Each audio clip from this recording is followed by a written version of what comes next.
David Muir. Good morning, everyone. We're coming on the air because President Biden is addressing the election. Let's listen. Please. Thank you. Good to see this cabinet and the staff together here. Thank you.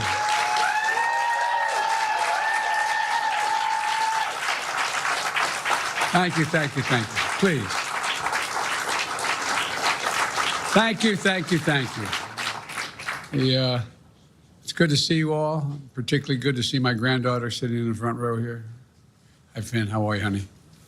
For over 200 years, America has carried on the greatest experiment in self-government in the history of the world. And that's not hyperbole. That's a fact. We're the people. The people vote and choose their own leaders, and they do it peacefully. And we're in a democracy. The will of the people always prevails. Yesterday, I spoke with President-elect Trump to congratulate him on his victory. And I assured him that I'd direct my entire administration to work with his team to ensure a peaceful and orderly transition. That's what the American people deserve. Yesterday, I also spoke with Vice President Harris. She's been a partner and a public servant. She ran an inspiring campaign, and everyone got to see something that I learned early on to respect so much, her character. She has a backbone like a ramrod. She has great character, true character. She gave her whole heart and effort, and she and her entire team should be proud of the campaign they ran. You know, the struggle for the soul of America, since our very founding, has always been an ongoing debate and still vital today. I know for some people, it's a time for victory, to state the obvious. For others, it's a time of loss. Campaigns are contests of competing visions. The country chooses one or the other. We accept the choice the country made. I've said many times, you can't love your country only when you win. You can't love your neighbor only when you agree. Something I hope we can do, no matter who you voted for, is see each other not as adversaries, but as fellow Americans. Bring down the temperature. I also hope we can lay to rest the question about the integrity of the American electoral system. It is honest, it is fair, and it is transparent. And it can be trusted, win or lose. I also hope we can restore the respect for all our election workers who busted their necks and took risks at the outset. We should thank them. Thank them for staffing voting sites, counting the votes, protecting the very integrity of the election. Many of them are volunteers who do it simply out of love for their country. And as they did their duty as citizens, I will do my duty as president. I'll fulfill my oath, and I will honor the Constitution. On January 20th, we'll have a peaceful transfer of power here in America. To all our incredible staff, supporters, cabinet members, all the people who've been hanging out with me for the last 4 years, God love you, as my mother would say. Thank you so much. You put so much into the past 4 years. I know it's a difficult time. You're hurting. I hear you and I see you. But don't forget all that we accomplished. It's been a historic presidency. Not because I'm president, because what we've done, what you've done. A presidency for all Americans. Much of the work we've done is already being felt by the American people, but the vast majority of it will not be felt over the next 10 years. We have legislation we passed that's just only now just really kicking in. We're going to see over $1 trillion worth of infrastructure work done, changing people's lives in rural communities and communities that are in real difficulty, because it takes time to get it done. And so much more. It's going to take time, but it's there. The road ahead is clear, assuming we sustain it. There's so much we can get done. and will get done based on the way the legislation was passed. And it's truly historic. You know, we're leaving behind the strongest economy in the world. I know people are still hurting, but things are changing rapidly. Together, we've changed America for the better. Now we have 74 days to finish the term, our term. Let's make every day count. That's the responsibility we have to the American people. Look, folks, you all know it in your lives. Setbacks are unavoidable, but giving up is unforgivable. Setbacks are unavoidable, but giving up is unforgivable. We all get knocked down. But the measure of our character, as my dad would say, is how quickly we get back up. Remember, a defeat does not mean we are defeated. We lost this battle. The America of your dreams is calling for you to get back up. That's the story of America for over 240 years and counting. It's a story for all of us, not just some of us. The American experiment endures. We're going to be okay, but we need to stay engaged. We need to keep going. And above all, we need to keep the faith. I'm so proud to have worked with all of you.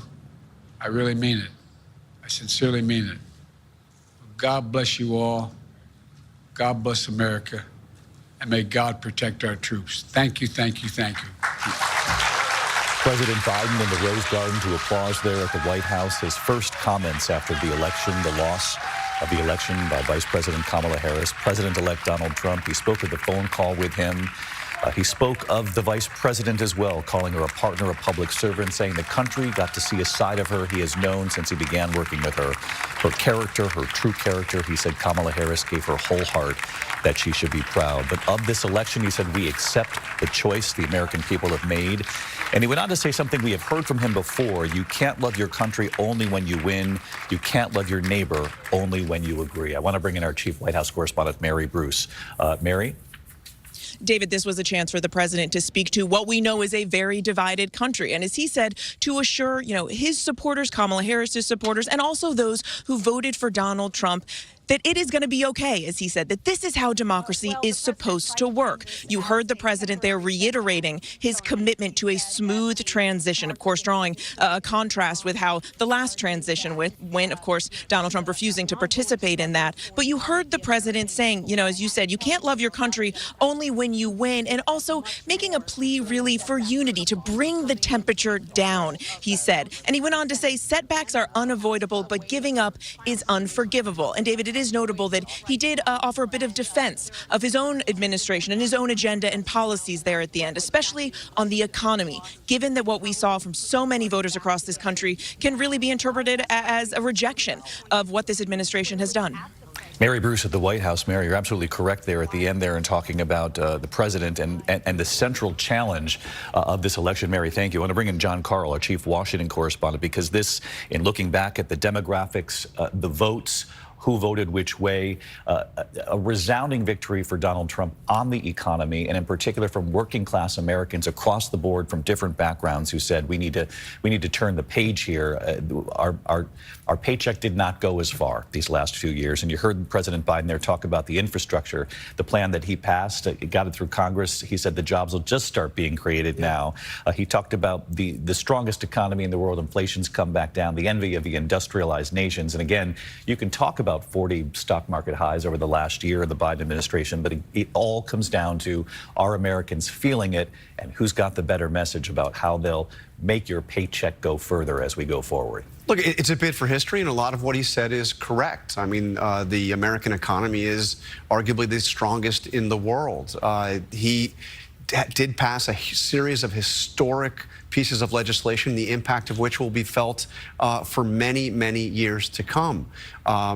But, David, the reality is what we saw on Tuesday was a rejection of the Biden-Harris administration, an utter rejection by the working class in the United States. Donald Trump not simply winning back the White House, but winning a majority of American voters, something he did not do in 2016, and obviously he did not do in 2020. But look, you and I spoke, we all spoke many times in recent days and weeks about whatever would happen in this election.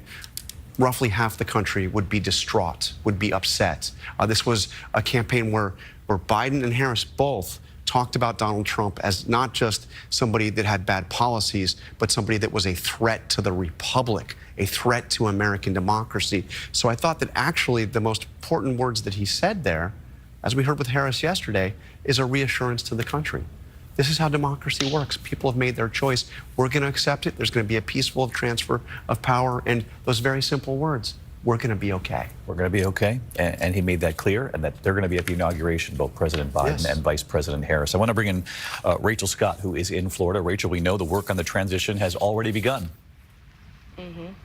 Yeah, it is well underway here at Mar-a-Lago. Former President Donald Trump and now President-elect Donald Trump has been meeting with his team of advisors. He's also been working the phones. He's been speaking with lawmakers over on Capitol Hill. We know late last night he also spoke with some foreign leaders, including Ukrainian President Volodymyr Zelensky, as Trump's team puts together a list of possible cabinet picks. They've been putting together some detailed presentations, we are told, to brief President-elect Trump, and also a list of possible executive actions that President-elect Trump could take on his first day in office. We know he has a long list of campaign promises, from tariffs to mass deportations as well. And of course, President-elect Trump will be emboldened now by a Republican-controlled Senate. And it was Donald Trump who pushed many of those Republican candidates, especially in some of those tight races like Montana and Ohio, across the finish line, David. A Republican-controlled Senate and perhaps a Republican-controlled House. We continue to watch that very closely. If that's the case, this is a very clear mandate for the Republican Party. And then a lot of people will be watching. Do they get the things that they promised done in Washington? Rachel Scott in Florida covering the transition for us. Rachel, thank you so much. Our coverage continues on ABC News Live, abcnews.com. I'll be back with the entire team for World News Tonight a little bit later today. I'm David Muir in New York. My thanks to John, Mary, and Rachel, and we'll see you a bit later. Good day. This has been a special report from ABC News. Nation.